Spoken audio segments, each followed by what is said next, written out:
வணக்கம் நண்பர்களே. தெருநாய்களை பிடித்து ஒரு காப்பகங்களில் அடையுங்கள் என்று உச்சநீதிமன்றம் ஒரு தீர்ப்பு வழங்கியிருக்கிறது. உச்சநீதிமன்றம் தாமாக முன்வந்து எடுத்த வழக்கு இது. அதாவது தெருவில் திரியும் நாய்கள், அவர்கள் அந்த நாய்கள் கடிப்பதால் இறந்து போகும் மனிதர்கள், இதுதான் சப்ஜெக்ட்.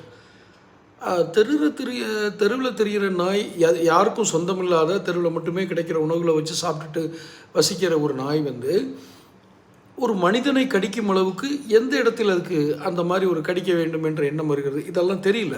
இது அறிவியல் பூர்வமாக அந்த விலங்கியல் சார்ந்து படிப்பவர்கள் அல்லது வெட்டினரி டாக்டர்ஸ், விலங்கியல் படிக்கும் மருத்துவர்கள் மட்டுமே, விலங்கியல் சார்ந்த மருத்துவர்கள் மட்டுமே இதை விளக்க முடியும்.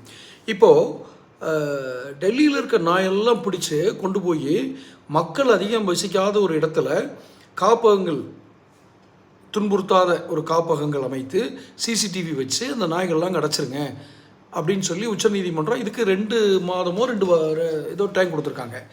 இப்போ 2 மாதத்துக்குள்ளே இவ்வளோ நாய்களையும் பிடிச்சி ஒரு காப்பகத்தில் அடைக்கிற அளவுக்கு டெல்லியில் காப்பகங்கள் இல்லை. இது முதல் தகவல். இது சொல்கிறது யார்? மேனகா காந்தி.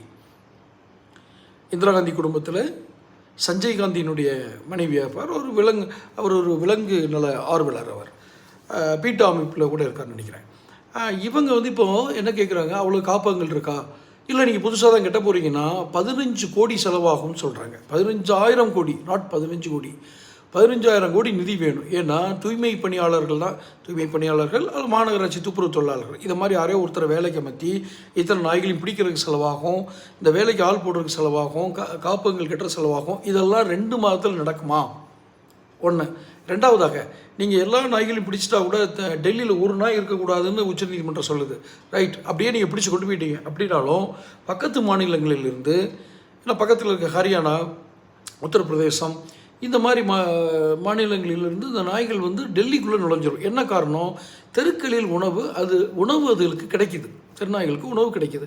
இப்போ இதையும் நீங்கள் திரும்ப உட்காந்து அந்த நாய்க்கு கருத்தடை பண்ணுறது அப்படிங்கிறலாம் பண்ணுவீங்களா? ஏன்னா ஏற்கனவே தெருநாய்களுக்கு கருத்தடை பண்ணக்கூடிய ஒரு திட்டத்தை நீங்கள் சரியாக பண்ணாதனால தான் இவ்வளோ பிரச்சனை. இப்போ நாய்கள் எண்ணிக்கை அதிகமாகி மனிதர்கள் பாதிக்கப்படுறாங்க. அப்படிங்கிறப்போ நீங்கள் எடுக்கிற முடிவு அறிவியல் பூர்வமான முடிவு இல்லை, உணர்ச்சி வசப்பட்டு கோபத்தில் எடுக்கிற முடிவு. இது ஒரு நீதிமன்றம் எடுக்கக்கூடாது. டெல்லி அரசிட்ட இப்போ 15,000 கோடி இருந்தால்தான் இந்த திட்டத்தை செயல்படுத்த முடியும் அப்படின்னு குரல் கொடுத்துருக்காங்க மேனகா காந்தி. இதை பற்றி தொடர்ந்து பேசுவோம். சேனல் சப்ஸ்கிரைப் பண்ணுங்கள், நோட்டிஃபிகேஷன் பெல் பதிவு பண்ணுங்கள். அப்போ தான் உங்களுக்கு பதிவுகள் சேரும். பிடிச்சிருந்தால் லைக் பண்ணி ஷேர் பண்ணுங்கள்.